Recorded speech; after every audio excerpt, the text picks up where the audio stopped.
पाकिस्तान ने पुंछ के अलावा कुपवाड़ा में भी रिहायशी इलाकों को निशाना बनाया है। चौकीवाल इलाके के गांव में हेवी शेलिंग और फायरिंग की गई है। देखिए संवाददाता विपिन चौबे की ग्राउंड रिपोर्ट।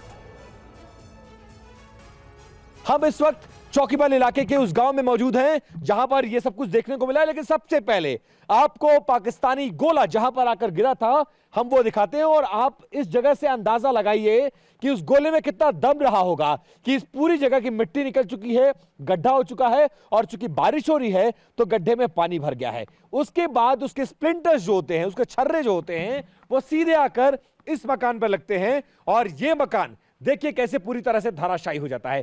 टीन उजड़ जाते हैं, जो शीशे हैं वो टूट जाते हैं और स्प्लिंटर्स पूरे मकान में अलग अलग लग जाते हैं और उसकी वजह से अब ये लोग मकान खाली करके जा चुके हैं। इक्का दुक्का लोग बचे हुए हैं और सिर्फ ये घर नहीं, ये वाला घर हो गया, ये वाला घर हो गया या फिर दाहिनी तरफ की। Welcome to Saptagiri NPS university. Admissions open for BE, BCA, MBA and MCA for the academic year 2025-26. Enroll now. सारे मकान हो गए। इन तमाम मकानों पे स्प्लिंटर्स लगे हुए हैं। गुलाम मोहम्मद खान साहब जो कि इसी गांव के रहने वाले हैं। नहीं है जनाब। हाँ। ये शहरी में 5 गिरे हैं। हाँ। इस एरिया में 5 इस तरह के गोले ऐसी गड्ढे जनाब 5 गिरे हुए इसमें। अच्छा। ये 4-5 मकान डैमेज है जनाब, पूरी तरह से पूरी सतह डैमेज है जनाब। हालत क्या है? डर और दहशत इतनी डर है जनाब, हम तो क्या कह सकते। अलबत्ता ये गवर्नमेंट से ये रिक्वेस्ट करते हैं हमें कम से कम कुछ शेल्टर बनने चाहिए, कम से कम हम बच्चे हमारे छोटे छोटे बच्चे हम भागे हुए थे। कोई हमारे जो जितने भी बच्चे हैं ना सर, वो हमने बाकी जगह में छोड़े हुए हैं। तो जब ये गोला गिरता है तो आवाज भी बहुत ज्यादा होती होगी। आवाज की बात ही मत करो सर। आवाज कितनी आती है कि आदमी का कलेजा फटने को तैयार आता है सर, इतनी आवाज आती है। 5 बजे के बाद आओगे आप, कोई नहीं मिलेगा यहाँ। हाँ, पूरा गांव खाली है। एक घर में एक होगा, बस एक बंदा होगा घर में, सिर्फ घर की रखवाली के लिए।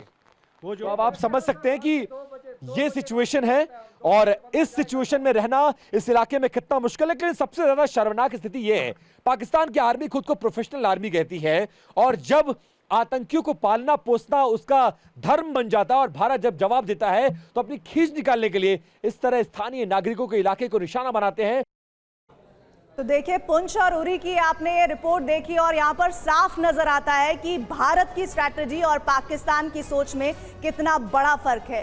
भारत आतंकी ठिकानों को टारगेट करता है और पाकिस्तान उन मासूम बेगुनाहों पर जिनके हाथ में हथियार नहीं है, जो सिर्फ अपने जीवन यापन के लिए वहां पर रह रहे हैं बॉर्डर एरिया के नजदीक। कमांडर राजीव सरदाना, इस स्ट्रैटेजी का भुगतान पहले भी पाकिस्तान को करना पड़ा है और अब तो भारत की तरफ से क्लियर कट मैसेज है कि आपके आतंकियों को आपने पनाह दी, अब हमारी कार्रवाई देखते रहिए। लेकिन जो कायराना हरकत पाकिस्तान की तरफ से हो रही है, भारत इसको किस तरह से डील करेगा?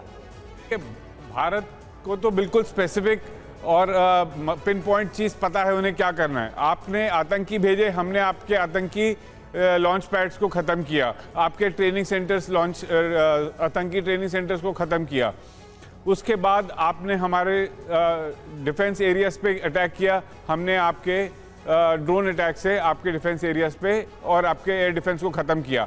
लेकिन उसके बाद उनको कोई जगह नहीं है, इसीलिए वो गरीब गांव वालों पे, मंदिरों पे, गुरुद्वारों पर अटैक कर रहे हैं, क्योंकि उनके पास कोई आइडिया नहीं है कि किसको कहाँ मारें या किस चीज़ पे अटैक करें। इसलिए वो तड़प रहे हैं, छटपटा रहे हैं और उसी फ्रस्ट्रेशन का ये आपको नज़ारा आ रहा है कि गांव वालों के ऊपर बॉर्डर पे ये उनके घरों पर मोटर शेल और अटैक कर रहे हैं।